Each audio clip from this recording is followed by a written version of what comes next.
Today, we are going to be covering in an hour. We're going to be covering dragon fruit production with a little bit of discussion of trellising. As always, we have our trusted specialist, Cruz Salinas, who is going to be presenting. Our last series, which happened, I think, back in July, all three of those trainings are currently on our SADA YouTube page, and that's where they'll live in perpetuity. We're going to have this presentation this week, and then another one next Tuesday. Again, next Tuesday, it's going to be on a specific construction of a specific trellis for producing dragon fruit, and also on preparing for the fall vegetable growing season. So I think it's time for us to really get kicked off here. I'm going to like to introduce our featured presenter today, Cruz Salinas. Cruz Salinas is an agricultural specialist here at UTRGV. He was a farm worker until the age of 17, and then after that, he worked in the agricultural equipment industry for over 30 years. Subsequently, he worked for USDA at the Kika de la Garza Research Center for 7 years, and then since 2012, he's been with the University of Texas Rio Grande Valley as an agricultural specialist, where he helps clients with a number of things, especially crop production, certain types of equipment, season extension equipment, in terms of high tunnels, caterpillar tunnels, all sorts of stuff. Cruz has an enormous amount of experience, both as a commercial farmer, because he also owns Salinas Family Farm, where he produces dragon fruit, tomatoes, a number of things, but also as an extensionist, as a technical assistance provider. So I'm going to hand it over to you, Cruz. Please go ahead. Yes, thank you very much, Colin. As he mentioned, I am a farmer. I've been farming, a small acreage farmer, for quite a few years now. I've dabbled in this and that sort of niche crops, one of them being dragon fruit, which we'll be talking about today. This particular screen that you're seeing at the moment is at my place. It was planted in May of 2017, and at the end of this presentation, I have this picture again, and we'll talk about it a little bit more in detail. So we'll begin with our presentation. This presentation will include the different options of using trellis posts. We'll discuss on how to plant the dragon fruit. We'll also be showing the trellising and the pruning of dragon fruit plants throughout the stages of its growth period. Actually, it's kind of very simple to start up dragon fruit productions as far as tools and materials is required, all depending which route you go. In this particular scenario, we will be using a cement trellis, which we'll talk about here in just a little bit. But the tools that are required to get this workshop started is simple tools. We're going to have your post hole digger. We have a shovel, some string, a sharp knife, some pruning shears. And something that I left out in this picture is a few pieces of wire. The other materials that are going to be required for this particular application is going to be the 4x4 cement post, which I actually have at my home, at my farm where I am growing my pitaya, and a tire. This particular tire is a pickup tire, and that's what I recommend for the volume and of course the width for the root system, which we'll talk about here in a little bit.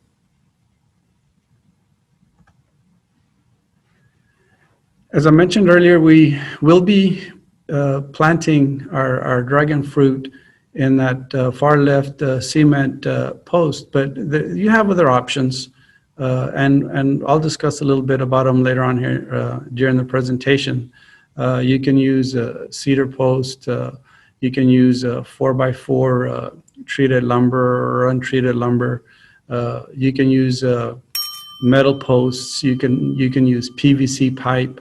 And personally, I've worked with all of them, and I just decided that the best route for me to go commercially would be with the cement post. For the fact of the matter is that the plant, I mean, it just lives forever. It's kind of, at this point, has been hard to kill.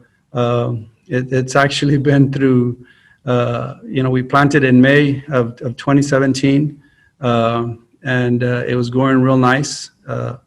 We had it almost 4 feet, 5 feet in growth period. And if you all remember, we got that snow in December of 2017, which sort of kind of, it didn't wipe it out, but it did literally stop the growth. It froze the top part, but the bottom part didn't freeze, so it came back out. And once again, in 2018, we had another freeze. So, but it's a self-sustaining plant. It is a plant, the subtropical plant, and we are in zone 9. We have the right conditions for growing the dragon fruit. So, needless to say, the plant lasts a very, very long time. And by using the cement posts, I don't have to worry about it rotting, and that's the purpose behind that. The cedar posts last quite a bit long time, but it does rot, and of course your treated lumber does last a long time, but it rots also within 7-8 years, and the plant lasts a lot longer than that. Some of the plant-based options, they're just numerous to mention. In this particular case, I'm just going to mention a few. You can go straight in ground, which you don't have any base whatsoever. You can use a 2-foot square frame that is there in the center, or you can use a tire, which I'll be showing you here in just a little bit. And of course, you can also use a pot. When you do use a pot, it has to be at least, through personal experience and some of my clients that I've talked to, I would really, really strongly recommend that it be no less than a 20-gallon pot. For the fact of the matter that the pitaya plant has a very, very big root system, and you'll be seeing that here in just a little bit.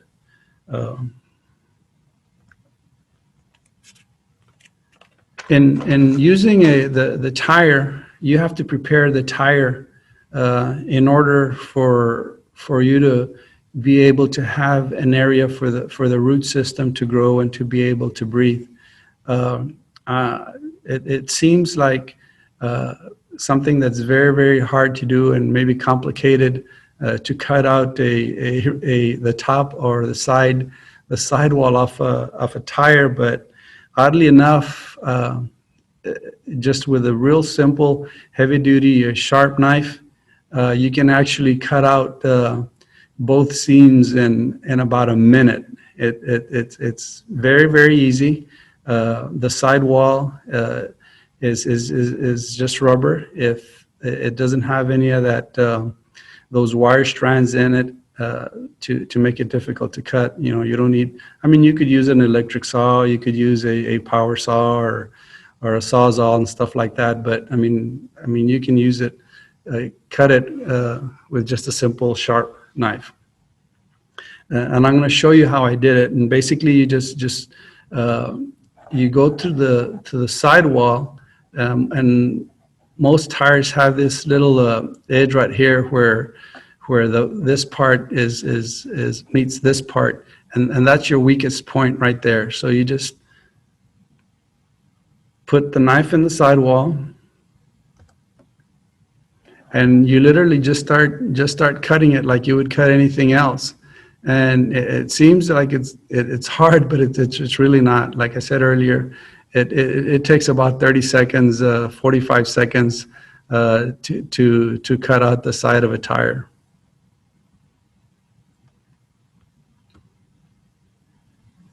You're going to cut both sides out of your tire, and one you're going to dispose of, and the other one we're going to be using it as the top of the cholas. So save at least one piece of it.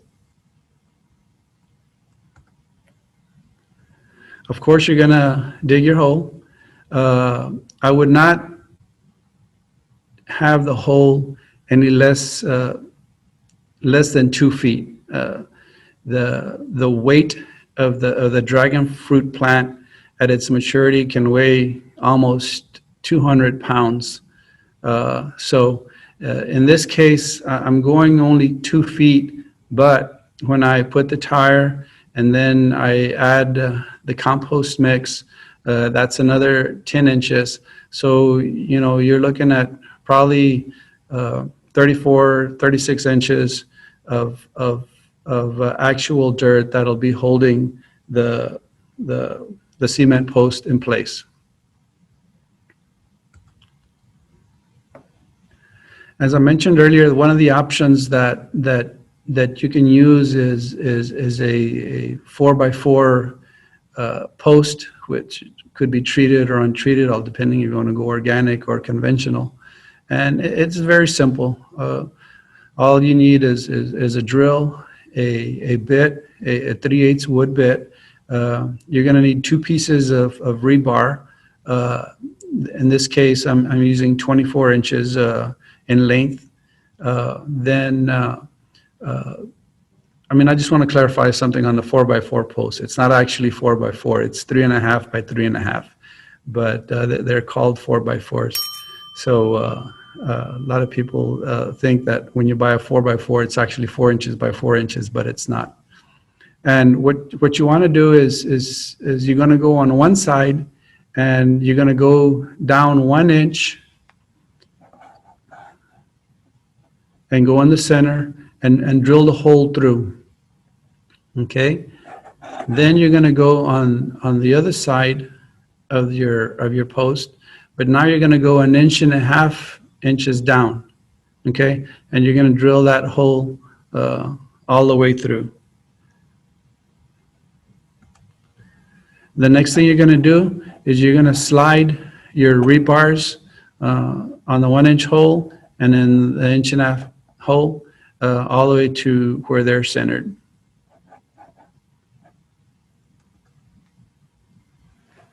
And that's basically it. What you're going to do with a cedar post is the same thing. What you're going to do with a PVC pipe is the same thing, but with the cement post, it's a little bit different because the actual rebars are already inside the cement post, which you're going to see here in just a little bit. Now back to where we were with your 2 foot deep hole that we had dug. Just put your post in, pack it in real nice. Very, very important that you pack it in with a rod or something, because as I mentioned earlier, you're going to have a lot of weight once that plant matures. When you get ready to plant, a good tip is when you get your dragon fruit plant, it's shaped. If you cut it sideways, this is what you're going to see as far as the shape is concerned. It looks like a triangle, but it does have one flat side. Okay, I've planted different varieties of dragon fruit, and they all have this shape, real similar to this shape, and they have one side, flat side. That flat side is the one that you're going to want to go up against whatever you're using with, whether it's a cement post, the cedar, plastic PVC pipe, or so forth, so on. So remember that. And the reason for that is that under certain conditions, A lot of them would be when it's dry. This particular type of cactus plant, it is in the cactus family. It tends to shoot out some roots, and it'll shoot them from the flat side. And basically, what it is, it's trying to gather some more moisture from the air, because that's where it takes some of the moisture.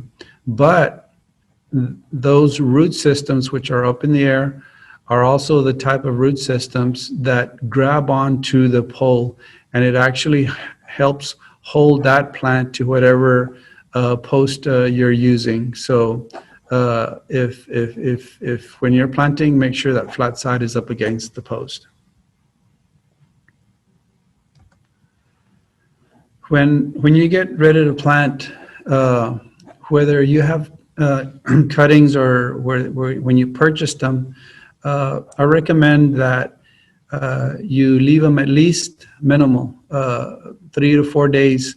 If you cut them from one of your plants, or you went and purchased them and they had just cut them, and that for that reason, it's where it was cut, for it to heal. Because if you plant it right away, there's a possibility that the disease that you may have in the ground or whatever may go in through that portion that has been cut. And you don't have to plant it too deep. The deepest that you need to go is actually 2 inches into the ground.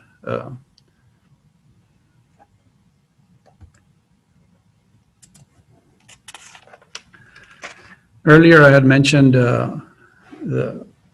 the planting options of using either a pot or a wooden frame. In this case, I'm showing a wooden frame on how it would be set up. And here, basically, it was a 2x8 board, which I cut 24 inches in length, just screwed them together. And I filled the frame with a mixture of 50% compost and 50% topsoil. Normally on all the mix that I use, I purchase at the McAllen Recycle Center. They've got it already mixed for you. All you got to do is back up, they'll load your pickup, they'll load your trailer with this mix. And I've used it for my asparagus. I've used it for all my raised bed gardens, and it's a very good mix. And it's got enough fertilizers and stuff to get your dragon fruit started and growing. Back to the tire. Basically, here it is where we had cut it out. At this point, you drop the tire from the top, and you center it on your post. Then you fill it up again with your 50% topsoil and 50% compost mix. Here you'll see once again where the dragon fruit has been planted.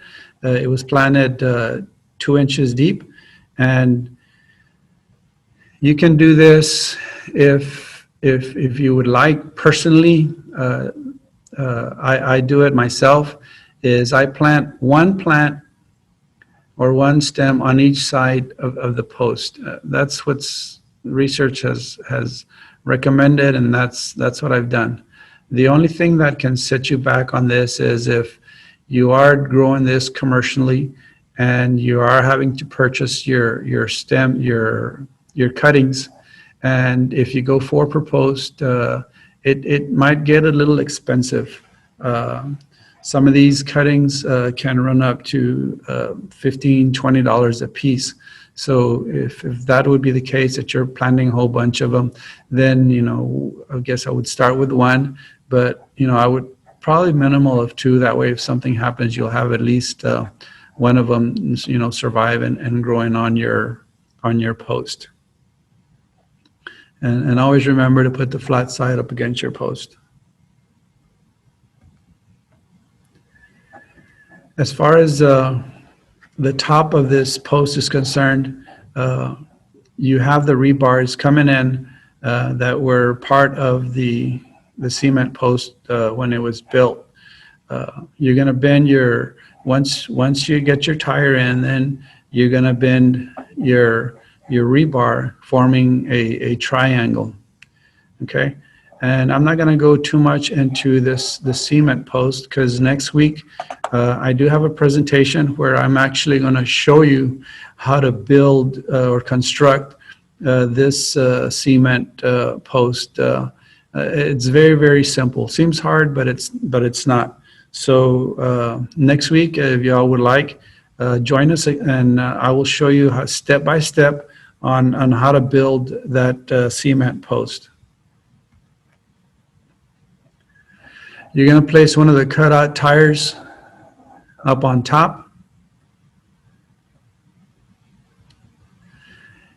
With your sharp knife, you're going to cut a little slot on top of the actual bead of the tire, and then you're just going to actually slip the wire through and tie it together, or tie it down with some pliers. It is very, very important that you use wire and not rope or a string or something, because you want this to be permanent. I mean, this is going to stay on here for 10, 15, possibly 20 years, as long as your plant is alive.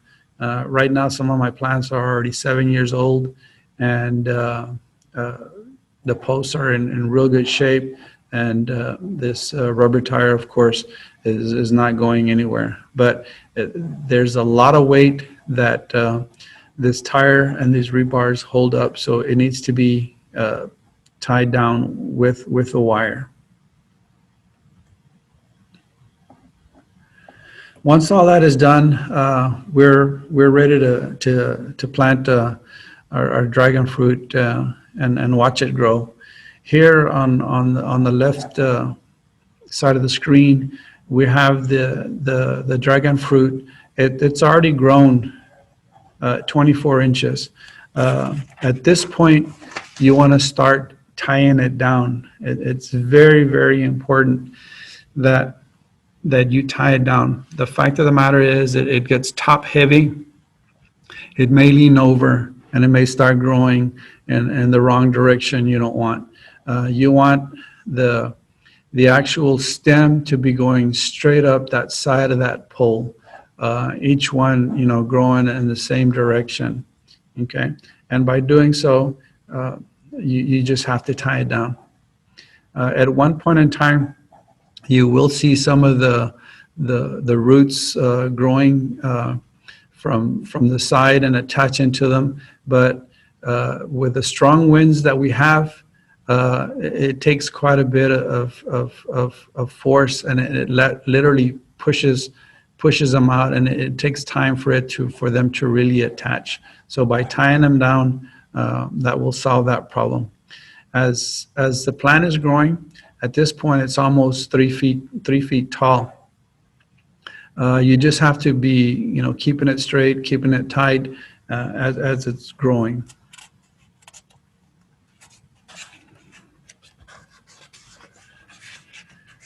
At this point, the dragon fruit has reached the top of the tire, and here is the last point where you're going to be tying it at, and you want to make absolutely positively sure that your dragon fruit is growing through the center of that tire. That way, when it goes through, then it starts unrolling out. Throughout this entire stage, you will have some shoots that tend to come out on the sides of these plants. Okay, there's another one that wants to come out, or it's already been pruned out. It's very, very important that you have this main stem growing without any shoots. I left this one on purpose so that I could explain to you one of the two things that'll be done to it. The reason for that is if you have no other stems growing on the actual or any shoots growing on the main stem, it's going to go real fast, and it's going to get to the point where you want it to, where then you will let it grow other shoots. At this point, what happens is it'll stun the growth of your main stem, and it'll start feeding energy into the shoot that's going out the side, and then it'll take forever for that plant to grow. And then what might happen is this one may become the main stem, and you don't have it tied down, and it's going to start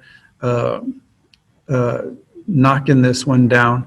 So the reason I left this is so that y'all could see the stems coming out.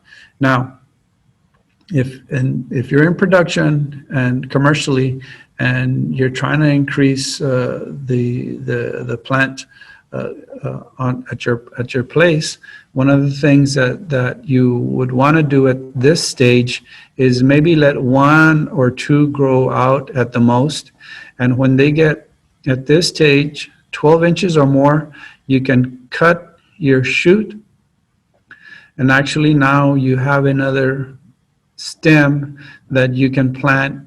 Let's say you only had planted 2 in this particular post, then you can just cut that one, and now you can plant that one on this side, and then you would have 3, and then if you had the other one over here, then you would plant it on the other side, and you would have 4. So that's sometimes that's what I do when I can't get enough of a certain variety, or they're kind of expensive. I said, well, I'll just grow some for 6 months and whatever, and then I'll cut one of the stems. And basically, you just get some pruning shears. You cut it right at the base of your shoot. And like I said, at this point, this is large enough where you can literally plant it and start another plant. I'm going to go back to here. One of the reasons that I used a tire is weed control. These do not like to just like asparagus is one of my other niche crops. They don't like weeds growing in here. And one, I don't like to mow the grass. I don't like to weed eat. So the lesser space I have that I need to weed out, the better. And that's probably one of the main reasons why I used a tire. Because in this outer area, which you'll see here in just a little bit, I go ahead and mow with a tractor, and I hit the edges with a weed eater, and I can go real fast. I can do that plot that I have probably in 30 minutes or less. And then basically the only thing that I have to come in and weed out by hand is this little area in here. Now, the reason I mentioned earlier that I used a 2x8 by 10 is because I've played with a 2x4, a 2x6, and a 2x8, and this tire being 8 inches, the root system for this dragon fruit is very, very shallow. So the root system will literally cover this up in no time whatsoever.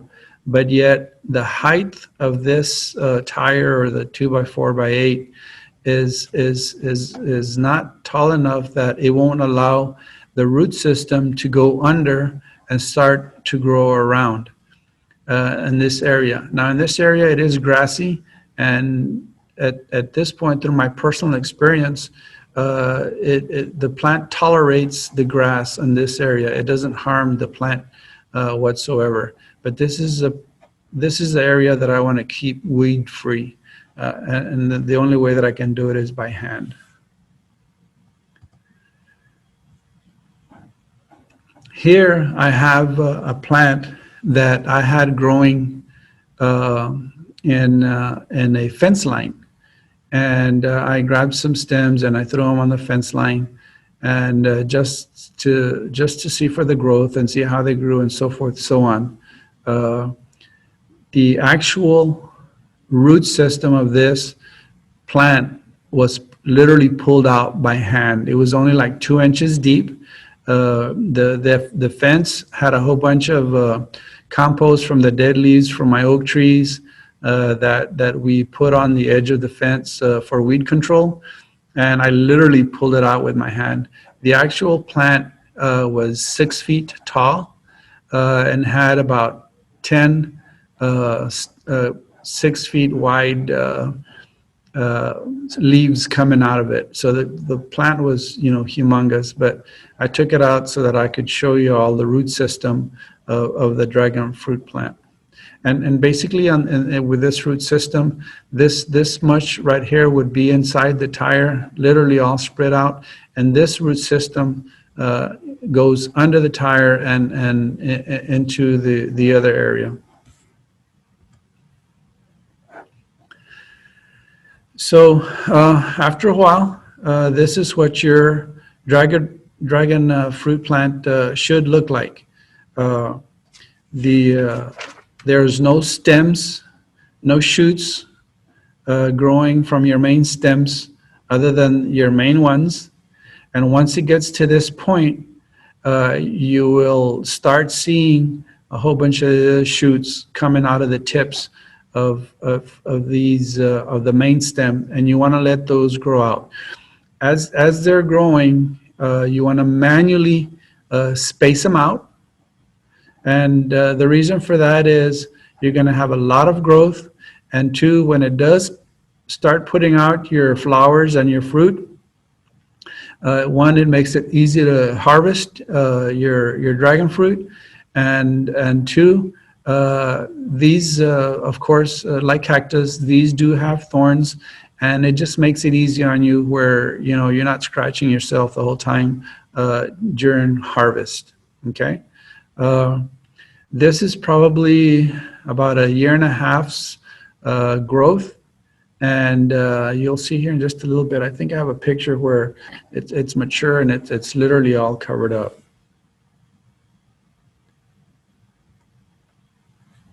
That's just the bottom picture of it.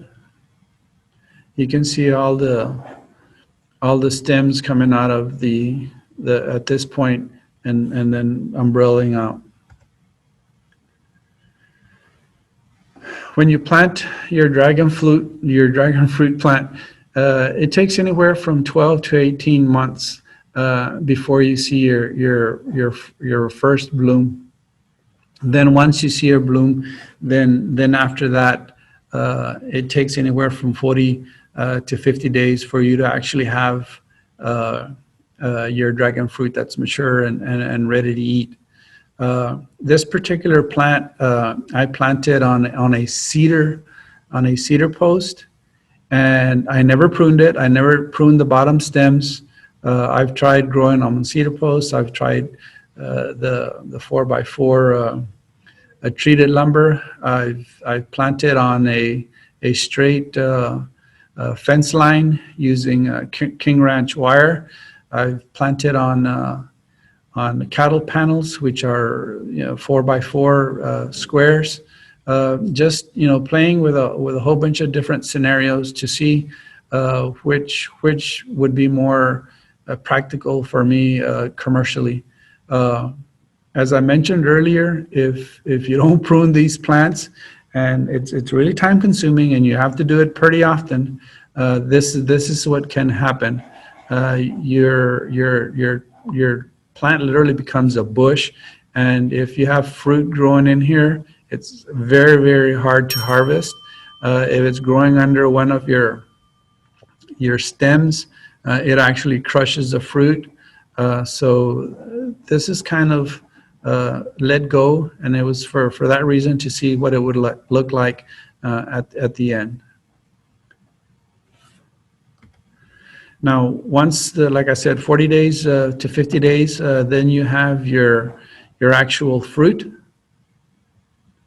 And if none of y'all have tasted or eaten a dragon fruit, taste is kind of hard to explain. It is just super delicious. This is the actual plot that I have at my farm.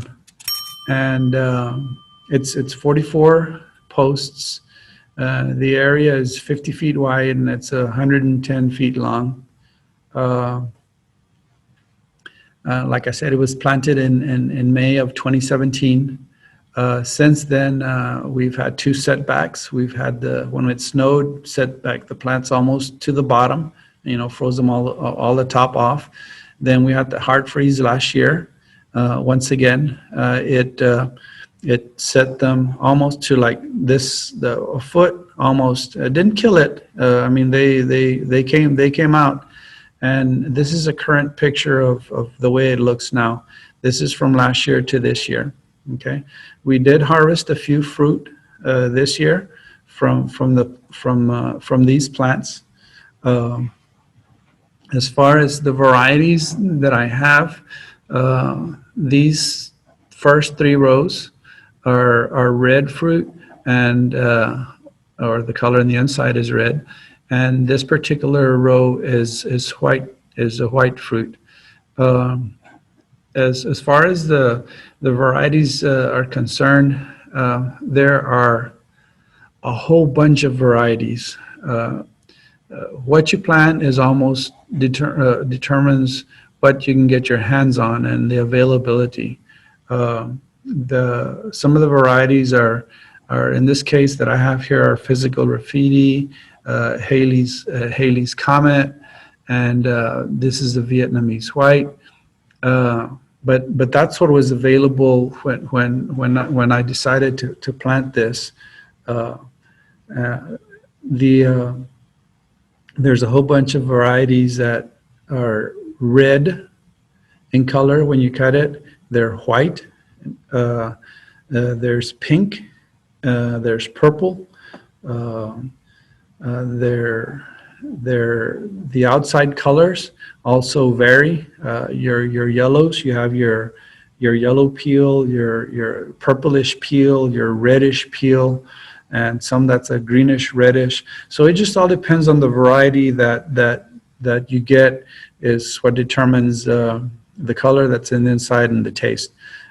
Some people say, or research has said that the purple or the reddish are the sweetest. They have the higher sugar brick content, but I've had some clients that prefer the white dragon fruit over the red dragon fruit for whatever reason. As far as these varieties, all the varieties have thorns on the plants, but the dragon fruit does not have any thorns. You can literally just grab them with your hand and take them off. It's not like your regular cactus prickly pear that has thorns on them. There is one thornless variety though. Believe it or not, it's called Sin Espinas, and if you translate it to English, it's without thorns. I haven't been able to get a hold of that. I've been wanting to get some for 3 years, and I can't get it. The availability, you almost have to get in line and wait for a long time before you get it. As far as the drip irrigation or the irrigation is concerned, in this particular plot, I'm irrigating through the top. You can see this black hose that is running through the top of all my posts. And the reason for that is, one, I did not want to bury the line because I didn't want it coming out, and I wanted to be able to weed eat or weed control with a weed eater all around the tires. So I basically put it on top, and here on top I have a 1/8 line that drops down with what they call a pencil dripper, and it's just stuck inside this area, and that's how I water my plants. The water availability that I have for this is through a faucet. I try to water an inch. What I would say an inch of water rainfall a week. Sometimes I'll go 2 weeks. I do have them set on a timer. I mean, that would be almost equivalent. In this little area right here would be 2 gallons of water a week. That's what it would be equivalent to. As far as diseases are concerned, just like any plant out there in this world, they are prone to disease. I've yet to lose any of my plants to disease or whatever. They're pretty hardy, but there are some anthracnose. There are some fungicides. There are some nematodes that might hurt your plants, but I really haven't had any problems at this point. As far as sun is concerned, I have all of these in full sun. These are tropical plants. So basically they need at least 6 hours of sun, and they will tolerate, shady areas. As a matter of fact, these plants that are close to my oak trees, or actually now they're under my oak trees, or sometimes look a little bit better than these that are out in full sun. They will get sunburn over the past few years, on especially this time of the year. You'll come and see, if you see my plants, they're sort of like yellowish in color, where the intense heat and too much sun actually sunburns them, but they come out of it. I've yet to lose a plant, entirely due to the sun. But being a subtropical plant, of course, in a shady area, they'll do just fine. I know we're running short on time. I'm gonna go ahead and leave the next few minutes for any questions that we have. Colin? All right, Cruz, thank you so much. That was fantastic. That's really good content. And there was a portion there, you were talking about the fruit itself, and you were talking about how sort of special. I mean, this is a tropical fruit. It's a fruit that only grows in in only a few areas of the United States, and South Texas and the Valley in particular is one of them.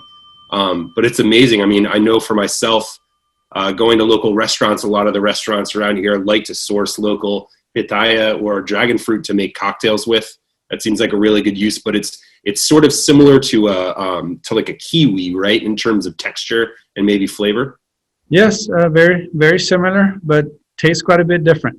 It does. It's not quite as pungently sweet, and texturally it's got those seeds in it, but it's very unique and really special. I know for myself, I like to add it to some like salsas and to some to sort of mix it with some other fruit.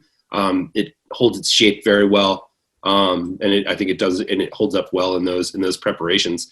So we have a bunch of questions coming in here, which is really exciting. So for everyone who joined a little bit late, make sure to ask your questions in the Q&A function here, and we're going to do our best to make sure that we cover all these questions before the end. In the meantime, I'm going to start our polling here. I'm going to launch the poll, which is asking some of the participants here what people plan to do with that information. And feel free as the Q&A session sort of rolls along to fill this out and complete it. So I'm going to launch it right now. Cruz, first question, let me find it here, from Roxana Moore. We have a question about where can one in the valley, like in South Texas, in the Valley, where can you purchase or find dragon fruit cuttings? They're very limited. There's actually, besides me, there's just a couple of growers that have access to plants that I think you're able to purchase. If you can contact me, I can contact both individuals. They're both in the production mode, to where I think they want to establish their plots before they actually start selling. So if they would contact me, I can contact them and then pass the information over. But as far as purchasing them, if you go to your internet, Google, you're able to order them online from, I guess there's places in Florida, there's places in California that have an abundance of the actual cuttings. All right, thank you. We had a few questions here on how water intensive of a crop this is. you mentioned before that each of those plants, you said you were giving them about a gallon a week, or a gallon. How often was that? That is correct. Even though they are in the cactus family, contrary to everybody's belief, the dragon fruit requires a heck of a lot more water than your cactus plant. Remember, these are subtropical plants. They come places like from Hawaii, Vietnam, places, where you get 200 inches of rain a year. So they do need quite a bit of water. But on the other hand, down here, I have noticed where, especially like when we had this hurricane and prior to when we had the 14 inches of rain, too much water, just like anything else, will set them back. So, okay. So Are they susceptible, like if they're overwatered or if there's too much rain, to funguses and whatnot?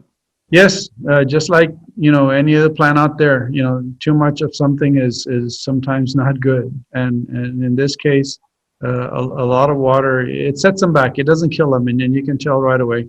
I did have one of my clients call me from La Feria, where he has I think approximately 25 plants. 10 of them were on high ground with mounds, which he planted on mounds.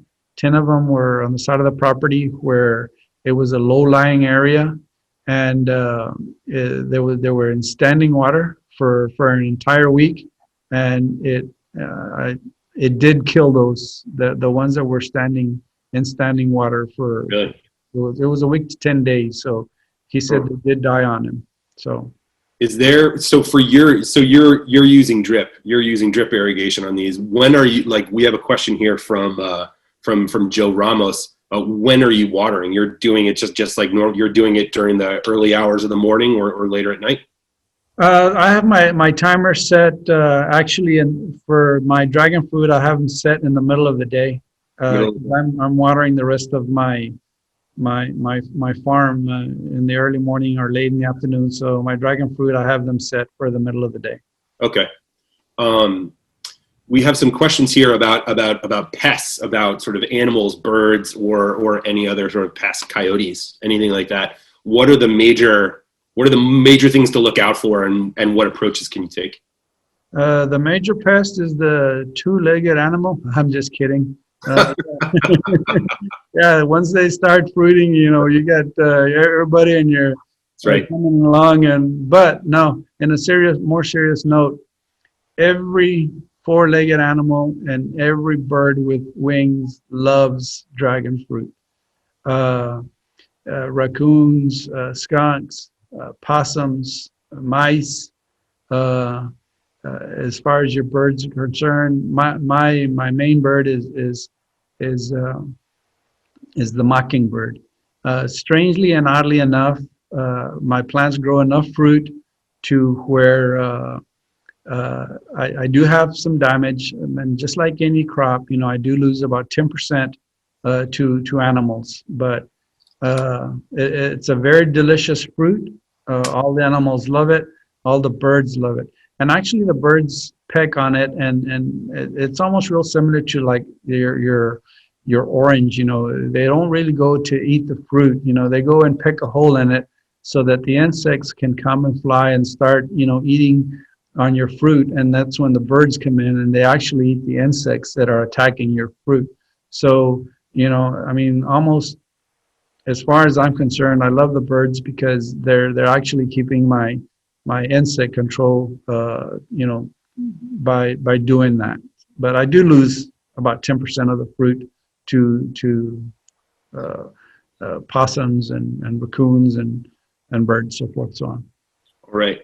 We're getting a bunch more questions here also about the best place to purchase cuttings. And so just to review, before, during the Q&A, you had mentioned there are a few places that actually grow dragon fruit, very few in the valley, and that those would be, if you know those producers. So we're not allowed to necessarily promote your private farm, but Cruz is a private farmer and he has them, and that is outside of the context of this particular presentation. Otherwise, Cruz mentioned going online. I just went onto Amazon and I just put in dragon fruit cuttings, and there are opportunities to purchase things on like cuttings via Amazon. So that is the recommendation. If you want more specific advice, I would really recommend you contacting Cruz directly through his email, which is on the presentation right now. Additional questions we've got here. When you were tying up the plant as it's sort of going up the trellis, should you avoid, this is from Carlos Medina, should you avoid tying it off at that sort of narrowing point where the sections are connecting? That's a good question. You can tie it at any point. One thing that I do recommend is when you tie it loosely, because the plant will be growing and it will be getting literally fatter and fatter and fatter. It's just a matter of keeping the plant from flopping down. So when you do tie it loosely. The thorns itself will hold the string up, and it'll get to a point where the plant doesn't flop over. But you can tie it at the joining point or at the center point. It really doesn't matter. Just don't tie it super tight, because then it'll start cutting the actual plant. All right, we've got a few questions here from Joseph Hogan, and I think from Robin as well about fertilization. What's your approach to fertilizing your plants? Initially, I start with my soil mix. As far as that's concerned, I use the 50% topsoil, 50% compost, and that tends to last me at least a whole year. Then what I do is I amend the top with 1 inch of pure compost, which also I purchased at McAllen Recycle Center. And but if you can't get a hold of that or go over there and get it, a fertilizer of 20-20-20 is a good mix. And that you would apply early spring and early fall, and you would mix accordingly. And you would probably using, once you make, let's say you have a 50-gallon mixture, or you would use probably 1 gallon of that mixture per plant twice a year. So and I think it comes out to like maybe a teaspoon or a tablespoon of the 20-20-20 per gallon. Okay. So just to remind everyone, if people could, we released the poll a few minutes ago. If you haven't yet done so, please make sure to fill that out, and we're going to try to wrap up in a few minutes. But we still have a bunch of questions here. Really, really good questions. Thanks everyone for the interaction. So we have a couple questions here that are sort of related about soil types, the best soil types, the most appropriate soil types. And then another question that is very particular to South Texas and the Valley, which is about how close or far away from the coast do you sort of need to be growing those. So you're in Willacy County. You're growing. About how far from the coast are you? 20 miles as the crow flies. It is, as I mentioned, it is a subtropical plant. It will freeze. I mean, it'll withstand a 2-3 hour freeze, which we've gone through here over the past few years. But it will not withstand a 2 or 3 day freeze. Where, let's say, you go into maybe San Antonio, Austin, up in those areas, those freezes that last, 6-8 hours will kill your plant. All right. We have a question from Carol Brown.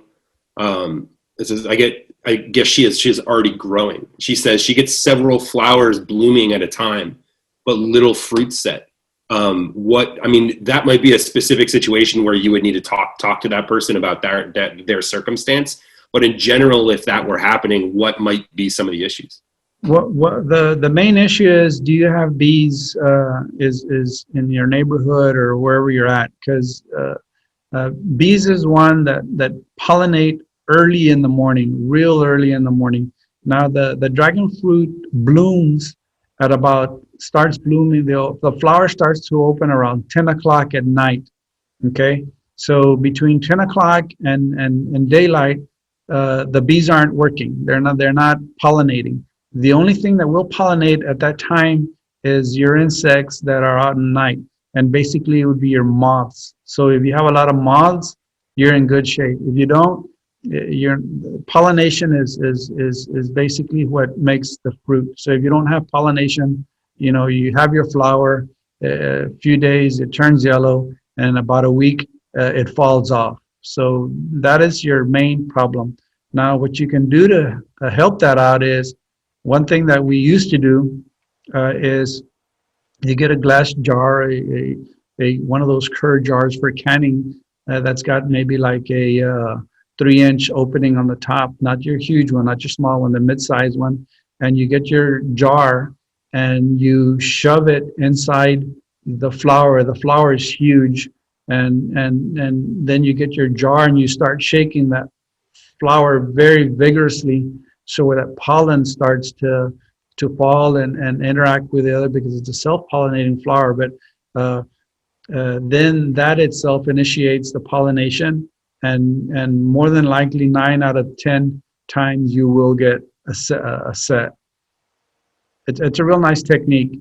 If you Google it, I think you'll be able to see it. If they need more information on how to do it, I can show them how that on a one-to-one basis. All right, thank you, Cruz. We're going to wrap it up in a few minutes, so I'm going to end the poll right now.